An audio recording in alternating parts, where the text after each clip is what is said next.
Hola Aries, welcome to your love reading for October 2023. If it resonates, consider a personal pre-recorded or live reading. Just click on the link tree below to contact me or text me at 646-902-5715. Let's get to your reading.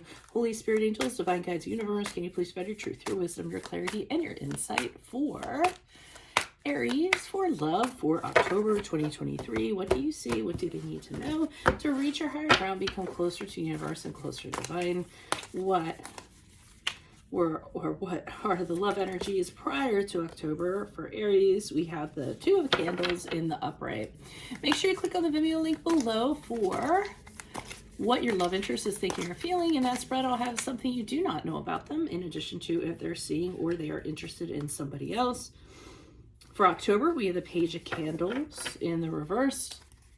In my playlist are your 2024 Sun Moon readings. I will continue to put those out. Put your requests in the comments. I'll put you in queue. 2023s are still in there. See if they rang true for you or somebody else. And we end on the Seven of Pumpkins in the upright as we move out of October into November. Finally, look me up on Facebook, Instagram, TikTok. Like, share, subscribe, donate, refer me to a friend in support of my efforts. It's always greatly appreciated. Okay, so Aries, it looks like prior to October, you connected with someone and there was a little bit of a wow factor.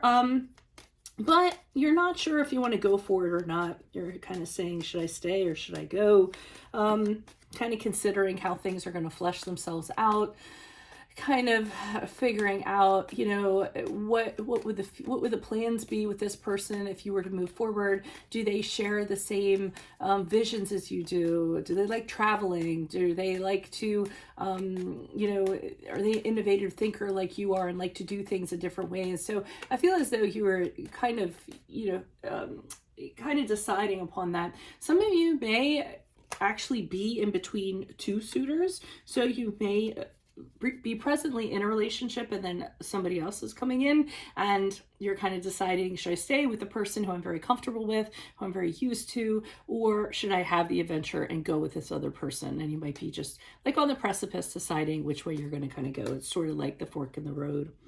Now, as we get into October, I feel as though this person that we're talking about is showing this trait that you're not really excited about. And it can be a couple of things, okay? First of all, it could be that this person's all about something until they're not. So it seems like they're all fiery, they're about it, and then they get distracted and then, you know, not so much. And so they're not constant in regards to that. And that's fine for you guys because you guys are pretty good, you know, pretty adaptable when it comes to people that are kind of like that. But I sense a frustration in regards to that. The other thing that I sense a frustration in is lack of communication with this person. And they're almost being rude about it. I almost feel as though, you know, you try to reach out to them and communicate something or get an answer or get something started, and they purposely are not responding, or they purposely don't listen to you when you're, you know, talking about something that you're very passionate about. They just kind of zone out or glaze over. So I think we're starting to see red flags here about this person. So October and November, I see you looking at the history that you have compiled with this person so far, no matter how long it was or how short it was, and saying to yourself, if I keep investing in this, if I keep on putting up with this, if, you know, I do this or that, is it going to be successful for the long haul? So I do see a hesitation there where you're kind of thinking it over, looking at maybe everything that the two of you have built together, everything the two of you can build together. And as you move forward, kind of deciding, you know, should I stay or should I go? So pretty much sort of where you started out, but just in a different way. Let's start pulling clarifiers and see what's going on here. Why is the Two of Candles in the upright for Aries energies prior to October?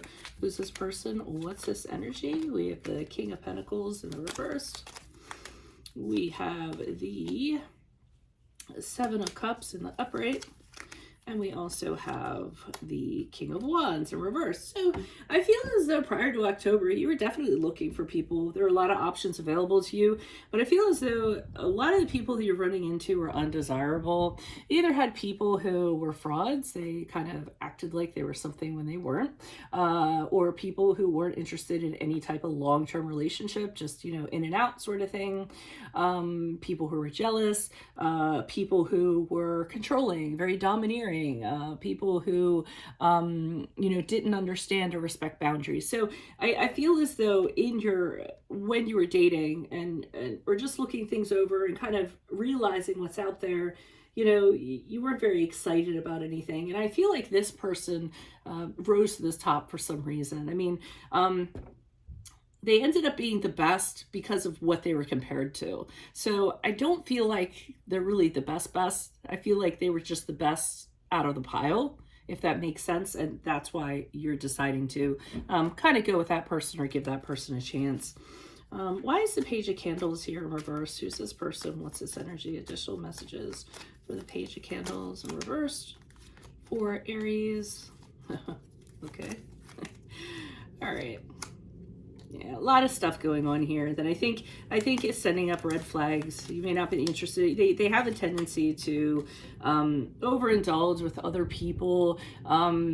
They aren't known to be very loyal. You have heard from people that they tend to not stick not be loyal to who they're in a relationship with. They also have known not to be loyal to friends. They've actually left some friend circles. So they really can't be counted on. Worst case, you might have heard that they have cheated on people in the past, so they aren't the most faithful. I think I already mentioned that. Another thing is that they do have a tendency to, they're very materialistic. They're all about the almighty dollar. I'm just going to throw that out there. Money is very much a priority for them. Practical things are a priority for them. They term value based on that. So they're a little bit shallow, don't have a lot of depth associated with them, you know, things of that regard. They could also have family problems. I'm seeing they may not have the most stable family in place or where they came from. So I think this stuff is starting to come up and cause problems in October, to tell you the truth. So that's where it's all feeding into, should I continue to keep on putting into this, or should I maybe, you know, move on to what else is out there? But I don't feel like you're really excited to go back to what you were encountering, because we talked about what was out there to begin with. Why is the Seven of Pumpkins here in the upright? Okay. So we have the Magician card in the reverse. We have the Page of Swords in the upright. And we have the Five of Wands in the reverse. So I believe that you know that this person is not known to be trustworthy. We have the Magician card in reverse. They do have a history of tricking people, cheating on people, not being able to be trusted, manipulating, not showing the entire truth. That's pretty much what the Magician is kind of known for. He's a little bit of a trickster. And I see you with the Page of Swords in the upright. You know, while you're kind of making this decision how much you're going to invest, you're watching this person very carefully. You're also trying to get information about the now. So as you move forward, I feel as though, you know, anything they've done before, that's fine. That's in the past. That didn't concern you. But I feel as though you're trying to get intel on what they're actually doing as you move forward, so that you can actually get the facts and figure things out before you make your decision, which is a very wise choice to make. I feel with the Five of Wands in reverse, I don't necessarily see you moving on. I see you focusing on, like I said, what is the truth? And not kind of listening to rumors or gossip or misinformation or anything like that. I feel like you're trying to be really fair in regards to this person. I think you're saying to yourself, everybody deserves a chance. And, you know, just because this person has a sordid past or whatever they have going on, maybe the two of you, you know, won't have that. Maybe there will be harmony between the two of you. So I do see that you may move forward and actually give this person a chance, despite what you know about them, despite some of the habits they've been showing you. So, and of course, that's entirely up to you. So if this does resonate, consider a personal pre-recorder or a live reading. Just click on the link tree below to contact me or text me at 646-902-5715. Otherwise, make sure you click on the Vimeo link below for what your love interest is thinking or feeling. And in that spread, I'll have something you do not know about them, in addition to if they're seeing or interested in somebody else. In my playlist, your 2024 Sun Moon readings will continue to come out. Check out your 2023, see if they rang true for you. And then finally, look me up on Facebook, Instagram, TikTok, like, share, subscribe, donate in support of my efforts. It's always greatly appreciated. Otherwise, Aries, I will see you in the Vimeo. Adios from Veronica Garnett. Bye.